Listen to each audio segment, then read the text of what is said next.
Hey everybody, Ryan here from Android Coliseum. I'm going to give you my review here on the TicWatch Pro 3 Ultra GPS. I've been using this for a few weeks, and I gotta admit, I liked it so much I almost forgot that I had to do a review on it. It was such a great experience, and it just seamlessly went into my rest of my life without having to worry about anything. So first off, just to give you a comparison, I've been using the Casio Pro Trek. Now that was a huge monster of a device, but it meant I know I could really beat it up. This, a little bit skinnier, but what was kind of nice is that it still had the military 810 standard 810G, whatever it's called. So I knew that I could, bash this around a little bit, or I could wear it showering or those kind of things, so that it wasn't going to be a concern for me. And it's a lot lighter. That was kind of nice. One thing I did notice difference is that the band is a little shorter. So whenever I put it on my wrist, I don't have a lot of extra on it. No, that was just a little bit thing I noticed about it. But outside of that, so a lot thinner. What I did like is it does have a speaker built in, but I never really figured out how to use that speaker. That it gave a chime for notification, which was kind of cool, but it really got annoying and I stopped really using it. But there's no other way to really use it except for the fact that if you wanted to actually make phone calls with it. So that was the kind of a neat thing you could do. You could Bluetooth pair it to your phone, you could set it up that way, and it would actually do phone calls for you. I don't need to be Dick Tracy. I just need to get my notifications. So when we go to the notifications, we go through it just like you would normally in an Android Wear. What I like about it is it's fast. I mean, compared to the Casio, this thing is fast. This is a whole gig of RAM. This is doing quite well. But yeah, everything is way faster, super responsive than you would want. You have two buttons here. One is just like your home button. The other button you can set up as a shortcut key to whatever you would want to set it up for. The other big selling feature on this is that it has NFC to do Google Pay. Except I can't use Google Pay because I'm on TD and TD doesn't like it. So it was neat that, in order to use Google Pay, you do have to set up a screen PIN code, and I'd never really done that before with Android Wear, so that was kind of an interesting thing. But because the benefit only really is if you're going to use NFC Pay, I didn't have that. Okay, but let's get into it.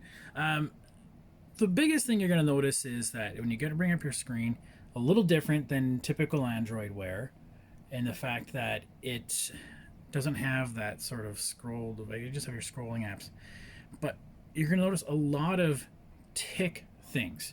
There's tick sleep, tick exercise, tick pulse, tick health, tick zen, tick oxygen, tick breathe, tick hearing, tick care. Okay, TicWatch, the Mobvoi group, does have a lot of apps for that. Unfortunately, I'm not a big fan of those. I didn't want to have another app. I already have all my Google Fit stuff. So I don't need to have more than that. If you're not already in Google Fit, great. But otherwise, you'd have to set up a Mobvoi account. I was just telling it to skip.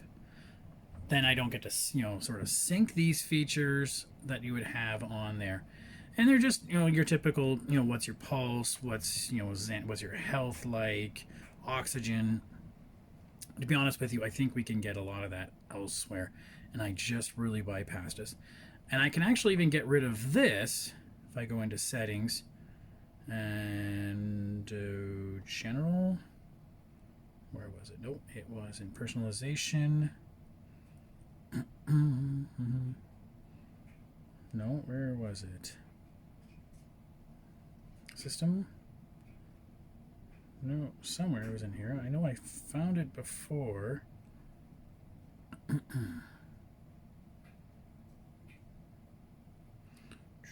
Somewhere in here. Display? Well, I will have to find it later then and just tell you guys where it was, because that was the the difference. But I mean, I left it just to give it the experience. I mean, to be honest with you, on Android, I don't really do many apps outside of. I like to, customize this just to bring me my Google Fit, and then I can say what I want to do, go biking or whatever like that. Oh, just want to bring up my notes here. Sorry. Come on. All right. So, a lot of Tic stuff on there. TicWatch. I wasn't a big fan on it, so I just didn't use a lot of it, and I ended up using just the Google stuff. So I can use Google Fit, and I can do my activities for the day. I can check my heart rate, check on my workouts, etc. So everything worked with Google as I would normally. Just if you wanted to bring up, get the app, and then you can do things that Mobvoi does specifically. Up to you.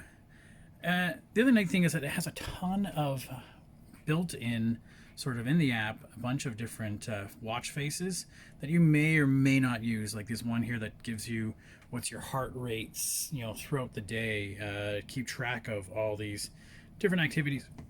Lots of them out there, and as we know in just an Android Wear, there's a lot of different, options out there anyway. So finding the right one, again, if you're not sure, you can just press, and you can cycle through the ones that you have selected, that are downloaded, or see more, and you can go through that. But outside of that, the Google Pay is awesome feature. Battery, this is a 570 some odd battery. This actually will last, I'm gonna guess, about 50 to 60 hours. After a good 12 and a half hour day, it was only down 20%. I once went, 16-hour day and was only down 30%. Even days when I had like a long, I use this on the July 4th parades, a lot of day parades, still handled itself very well. Charging it is using those little magnetic pogo pins. It clips to that, and then it, stays overnight and you're charged up. But again, you could probably last yourself 2 days without any sort of concern. Outside of that, I really like it. This has been an amazing watch. It's on sale for $240 American, which puts it at about $300 Canadian. If you're looking for a watch, this is the model, I would say. If you bank with anybody besides TD, you can do Google Pay. Great. The only downside I could think about is just the speaker. I don't know how to, there's no really way to like play music or something like that. I thought that'd be kind of neat if I could, bring up YouTube or something like that. But it really, as far as I could tell, the only big advantage of it is going to be the fact that if you want to, take your calls on your watch, but I don't know how many people would do that. Lastly, as you can see, there's that sort of essential display, they call it. So just like the Casio, if you want to put it into low power mode, it'll just display like an LCD display, and that can last months. Otherwise, it's just a nice little, if I want to see what time it is without having to bring up the whole screen, that little essentials display. And you can bring that up if you go into, where is it, essential. So switch to essential mode, and you can do that if you want. Okay. So that is the TicWatch Pro 3 Ultra, an absolute buy. This is definitely something. It is a nice hybrid between something very durable and massive, and a little more sleek. I wasn't getting a lot of the calls about, hey, when your watch is huge, but yeah, it's got a lot of great features. Anyways, I'll put a full review on the website. If you have any questions, you guys know where to find me. Thanks.